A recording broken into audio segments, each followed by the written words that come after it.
Halo Sobat CPNS, berjumpa lagi dengan saya, Vera M. Lumban-Gaul, ahli media keperawatan, dalam podcast Core Value ASN Berakhlak. Nah, kali ini kita akan membahas mengenai harmonis. Tentu saja, podcast ini dibuat untuk memenuhi tugas saya dalam pelatihan dasar CPNS 2023 yang diselenggarakan oleh BPSDM Provinsi Sumatera Utara dengan pengampu materi Bapak Dr. Randus Arsyad MM. Nah, teman-teman, kita tahu bahwa Indonesia adalah negara yang kaya akan budaya. Terdapat keberagaman ras, suku, agama, dan juga bahasa. Dengan keberagaman ini, Indonesia memiliki tantangan dan potensi terjadinya konflik. Jika konflik tidak diatasi, akan mengakibatkan lingkungan kerja tidak nyaman, pekerjaan pun terbengkalai, kinerja menjadi buruk dan layanan kepada masyarakat pun tidak optimal.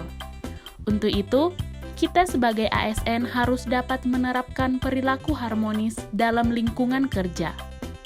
Harmonis sendiri adalah kerjasama antara berbagai faktor sedemikian rupa hingga faktor-faktor tersebut dapat menghasilkan suatu kesatuan yang luhur. Lantas, mengapa kita harus harmonis? Alasannya adalah karena suasana yang harmonis dalam lingkungan kerja akan membuat kita secara individu pun merasa tenang, sehingga tercipta kondisi yang memungkinkan untuk saling berkolaborasi, sehingga meningkatkan produktivitas dan kualitas layanan.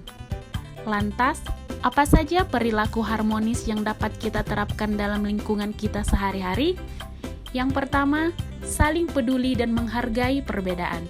Yang kedua, tidak membeda-bedakan pelayanan.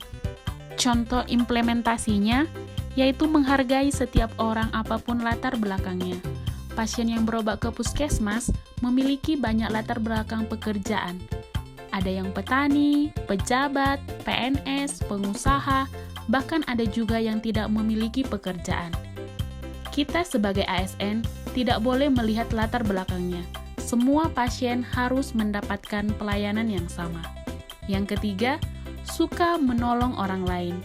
Pengimplementasiannya dengan melakukan pelayanan kita secara maksimal dan ikhlas dari hati untuk membantu pasien-pasien yang membutuhkan.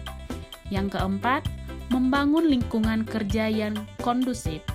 Contohnya, dengan melakukan diskusi mini lokakarya bulanan di puskesmas, juga saling membantu untuk kegiatan yang positif, saling mengingatkan untuk hal-hal yang tidak baik. Baiklah Sobat CPNS, demikianlah podcast berakhlak kali ini. Semoga bermanfaat untuk kita semua, dan sampai bertemu di podcast dan video saya berikutnya. See you!